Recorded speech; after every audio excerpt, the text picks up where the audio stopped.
Students, we are on the third paragraph of our chapter number 11, Noise in the Environment. Let's discuss first difficult words we can find out in this paragraph. The first word is vehicle. Student, इसको vehicle नहीं पढ़ना। हाँ, हमारी society में या हमारे students की range में इस वर्ड को बहुत ज़्यादा गलत प्रोनाउंस किया जाता है, जिसमें व्हीकल इसको अक्सर प्रोनाउंस किया जाता है। I have heard from many students. So इस वर्ड की सबसे पहले प्रोनाउंसिएशन ठीक कर ले। This word is vehicle.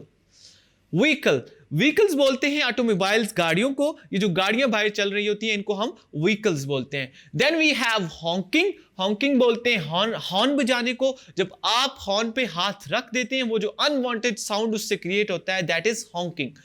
Then we have mushroom growth. Fast growing चीज को हम इंग्लिश में एक फ्रेज से तशबीह देते हैं या एक फ्रेज से हम उसको कंपेयर करते हैं, that is mushroom growth. Students, paragraph number 3 deals with the causes of noise pollution in the society.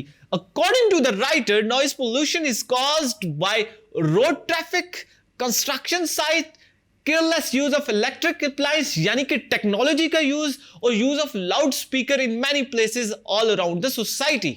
These are those factors due to which unwanted sound is being created in the society and people are being stressed day by day.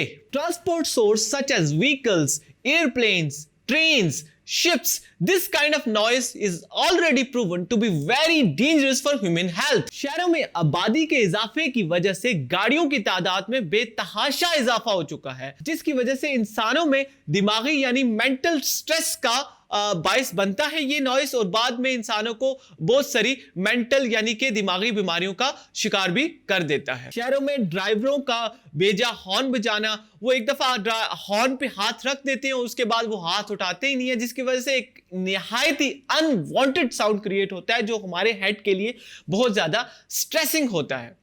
इसके अलावा airports के नजदीक, railway lines के नजदीक बहुत सारी housing society यानी resident colonies को डेवलप कर दिया गया है और उनमें हर वक्त एयरप्लेन्स का साउंड्स, ट्रेन्स का अनवांटेड साउंड्स आता रहता है, जिसकी वजह से इस माशरे में नॉइज पोल्यूशन की फ्रीक्वेंसी बहुत ज्यादा इंतहाई खतरनाक हद तक बढ़ चुकी है। So student, this was all in paragraph number 3। Writer ने पहले ही बात डिस्कस की कि ट्रांसपोर्ट जो सोर्सेज हैं उसकी वजह से कैसे माशरे में नॉइज पोल्यूशन डेवलप हो रही है और फ्रीक्वेंसी कितनी ज्यादा तेज हो चुकी है। I hope you understand this paragraph. Let's move to paragraph number 4।